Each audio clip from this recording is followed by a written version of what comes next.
मोदी जी ने एक काम किया है, दुनिया की सबसे बड़ी फेक न्यूज फैक्ट्री बनाई है और दुनिया की सबसे बड़ी व्हाट्सएप यूनिवर्सिटी भारत में स्थापित करी है और हर चरण चुंबक उसका सदस्य है।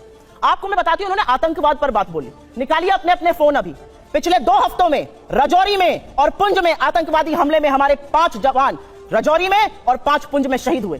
इस देश के प्रधानमंत्री के पास एक क्रिकेटर की उंगली टूट जाने पर ट्वीट करने का वक्त है, लेकिन एक वक्तव्य इस देश के गृह मंत्री का, इस देश के प्रधानमंत्री का हमारे 10 जाबाजों की शहादत पर नहीं आता। आपको क्या लगता है, आप आतंकवाद को स्वीकारेंगे नहीं, एक्सेप्ट नहीं करेंगे कि हमारे जाबाजों की शहादत हुई है तो वो बंद हो जाएगा? उन परिवारों से पूछिए, क्या उनको सम्मान और श्रद्धांजलि इस देश के प्रधानमंत्री को नहीं देनी चाहिए? आप मौन क्यों हैं? 10 जाबाजों की शहादत हुई है पिछले 2 हफ्तों में, 20 जाबाजों की शहादत हुई चीन में, वहां पे गलबैया कर रहे हैं, झूला झूल रहे हैं चीन के साथ, साबरमती में बैठकर शहनाई सुन रहे हैं। ये बात करेंगे चीन पर? 18 बार प्रधानमंत्री चीन में गए, भगवान जाने क्या चीन से रिश्ता है तो चीन का नाम लेने में कतराते हैं। क्यों डरते हैं हमारे प्रधानमंत्री चीन का नाम लेने में? यह सवाल मैं पूछती हूं, यह सवाल देश पूछता है। 20 जाबाजों की शहादत हुई है।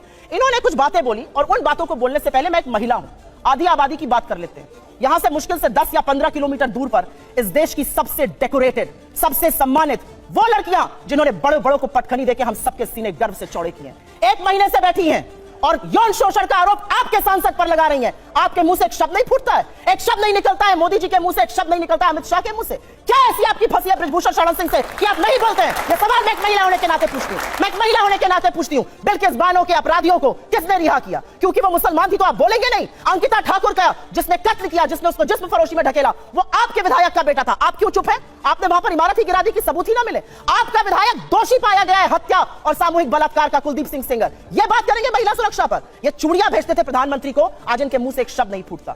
महिलाएं इस देश की पूछ रही हैं और आपको भी पूछना चाहिए, क्यों चुप है मोदी सरकार जब हमारी बेटियां जंतर मंतर पर 1 महीने से बैठी हैं? उन लड़कियों के आंसू देखकर, आज की खबर फिर से मैं कोट कर रही हूं, एक समर कैंप होता था साक्षी मलिक बनने के लिए, तमाम लड़कियां वहां पर आवेदन देती थी। आज की स्थिति यह है कि बलात्कार और यौन शोषण की खबरों के बाद एक एप्लीकेशन नहीं आई है। यह इस देश की बेटियों के साथ ये कर रहे हैं, ये हमें पाठ पढ़ाएंगे।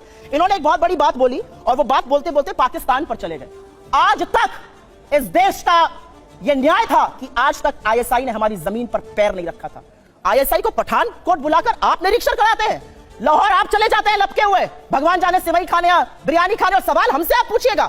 आसिया अंद्राबी आपका चेहरा बनती है श्रीनगर में और सरहद पार जाके आतंकवादी गतिविधियों में शामिल है। आप एक दुर्दांत आतंकवादी को, यूसुफ को वहां पर टिकट देते हैं क्योंकि आपको अपनी सत्ता करनी है। ये कैसे लोग हैं? ये किस तरह के लोग हैं? ये जाबाजों की शहादत पर चुप रहेंगे, मणिपुर जलेगा ये चुप रहेंगे, ये प्रचार करते रहेंगे। इनको ये याद है कि इनको क्या क्या कहा गया। कर्नाटक जाकर क्या कहते थे साहब? मुझे फलाने ने ये कहा। कर्नाटक ने क्या कहा? कर्नाटक की जनता ने कहा मुद्दे है बेरोजगारी, मुद्दे है महंगाई और मुद्दा है भ्रष्टाचार। अगर उस पर बात होगी तो हम बात करेंगे, नहीं तो विपक्ष में बिठाने का आपको काम करेंगे। साहब हिमाचल गए थे, हार गए, कर्नाटक गए, हार गए, और ये विश्वगुरु बने फिरते हैं। इनकी बातें सुन लीजिए तो भारत शायद 1947 में ही आजाद हुआ के बाद अब 2014 में आजाद हो गया हो। मेरा अपना मानना है कि कुछ बातें जब समझ में नहीं आती है उसको नहीं बार बार बोलना चाहिए। मैंने आपको एक बार पहले भी शो पे समझाया है।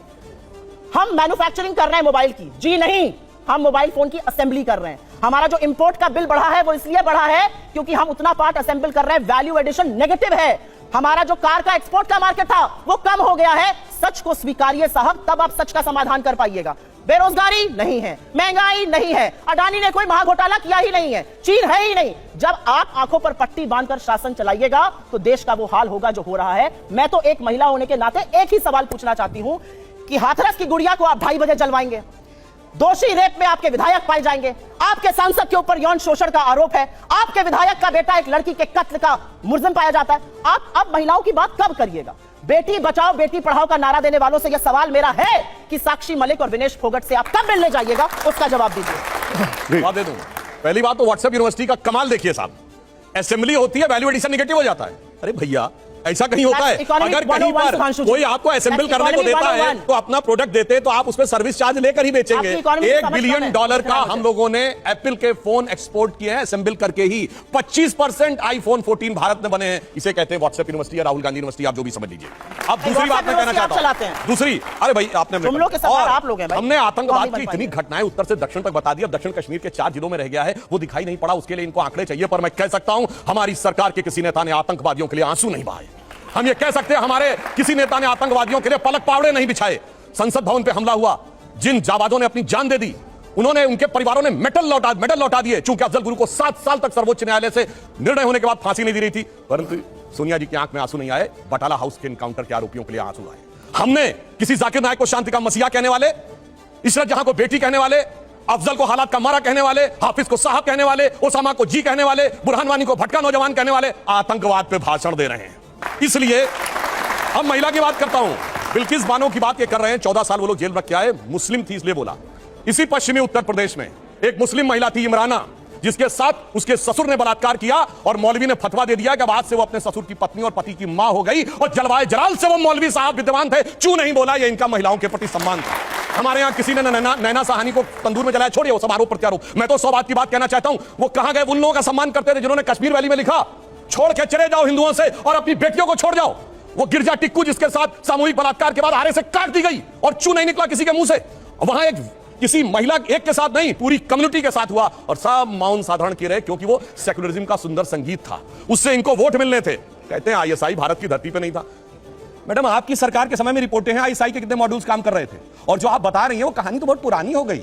उसके बाद तो जो ठुकाई हुई कहां, उरी में, जो कुछ हुआ बालाकोट में, उसके बाद इमरान खान है प्राइम मिनिस्टर ऑफ पाकिस्तान बोले पाकिस्तान की नेशनल असेंबली में, जो हिंदुस्तान ने किया है बालाकोट में उससे ज्यादा कुछ खौफनाक ये लोग करना चाह रहे हैं। आप ये सोचिए, आप शांति के कबूतर उड़ाते थे और हमने बाज उड़ाए हैं गुरु गोविंद सिंह जी की तरह। और आपने